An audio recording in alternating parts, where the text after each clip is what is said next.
Everyone.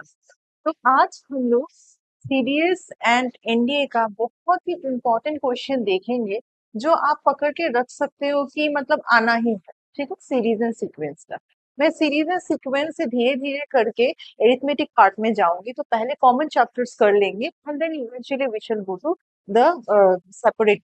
ठीक है, तो series and sequence NDA and आपका सीडीएस का कॉमन। अच्छा देखिए क्या बोला है, 55 plus 55 plus 555 to last n term. वो एन टर्म क्या है मुझे नहीं मालूम। ठीक है, एन टर्म क्या है मुझे नहीं मालूम, उसका मुझे समझे। नाउ सी, एक काम करते हैं, आपको एक चीज में सिखा देती हूँ। जीपी अगर कोई चीज हो उसका अगर सम आपको चाहिए, ठीक है, तो जीपी का सम है first term that is a ratio, common ratio between the two terms, to the power number of terms minus 1 whole thing divided by common ratio minus 1। ठीक है, अब लोग बोलेगा ये जो नंबर है वो जीपी में है 555 555, बट मैं बोलूंगी शायद वो जीपी में नहीं। जैसे कि 55 डिवाइडेड बाय 5 करोगे it will come 11, but 555 divided by second term that is 55 आप करोगे it will be 10 point something। and ये क्या है, the ratio that is r। क्या दोनों कॉमन है, क्या दोनों सेम है, नहीं है। therefore this number is not in GP. तो हमको इसको जीपी में खींच के लाना होगा।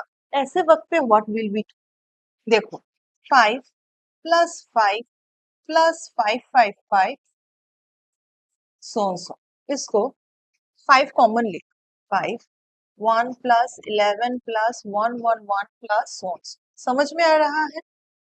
5 बाय 1 को मैं 9 के रिस्पेक्ट में कन्वर्ट कर दिया, क्या होता है ना 1 11 111 उसको हम 1 बाय 9 के रिस्पेक्ट में अगर हम कन्वर्ट कर ले तो वो चीज जीपी में कन्वर्ट हो जाता है। बोले तो 5 बाय 9, अच्छा 1 अगर मैं डिवाइडेड बाय 9 कर रही हूँ तो 1 should be multiplied with 9, right. So 9 plus 99 plus 999 so on so on till nth term।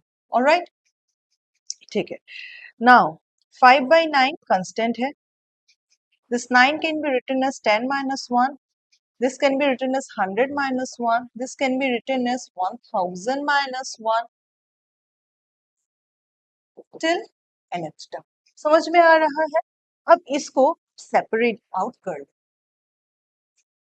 5 by 9 10 plus जो 10 के घर में जो है उनको एक साइड में ले लो, बाकी जो 1 रह गया माने 10 के घर में जो है उसको 1 ब्रैकेट में ले लो एंड 1 1 जो है उसको डिफरेंट ब्रैकेट में ले लो, तब क्या हो जाएगा, सिंप्लीफाइड हो जाएगा। सो 10 plus 100 plus 1000 plus so till nth term, right. अच्छा यहाँ पे हर जगह में एक माइनस वन है टिल nth टर्म, जो nth टर्म होगा उसमें भी एक -1 होगी। So minus n into 1। बोलो तो क्यों हम ऐसा किया, देखो यहाँ पे 1 है 1 है 1 है till n term there are lots of 1 1 1, है कि नहीं। सो जितना सारा -1 है वो n टर्म तक कंटिन्यू करेगा। अब वो n टर्म क्या है मुझे नहीं मालूम, so we can write is -n। Alright, चलिए now 5 by 9 whole thing is inside the bracket, alright, -n। अच्छा ये वाला बंदा देखो तो डोंट यू थिंक अब जीपी में आ गया है कि नहीं, कितना इजीली हो गया।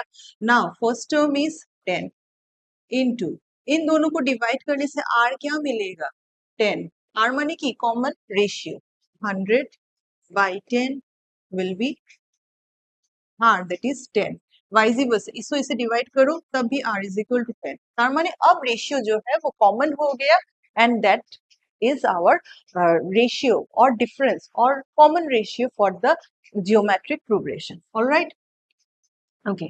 So आर टू द, यहाँ ये 10 क्या है, आर है, common ratio to the power n, मुझे नहीं मालूम कितना सारा एन है, so to the power n by 1 divided by r क्या है 10 minus 1, alright, so 5/9 10 into 10 to the power minus 1 by 9 minus 10.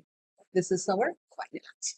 इसको आप सिंप्लीफाई कर सकते हो अगर ऑप्शन में वैसा रहा तो ऑप्शन स्पेसिफिक है, ठीक है। तो देखा एक लंबा सा एक सीरीज जो देखने में जीपी है बट रियलिटी में जीपी नहीं है, उसको हम कॉमनलाइज करके कितना इजी से हम छोटा करके उसका सम निकाल सकते हैं। It's a very common question, हर साल एक आध रहता ही है। सो प्लीज बताना कमेंट सेक्शन में कि अच्छा लगा कि नहीं। इस क्वेश्चन को अगर आप समझ गए हो, मैं थोड़ा हट जाती हूँ, इस क्वेश्चन को अगर आप समझ गए हो प्लीज उसका बाद वाला क्वेश्चन का आंसर कमेंट सेक्शन में बताओ, ठीक है।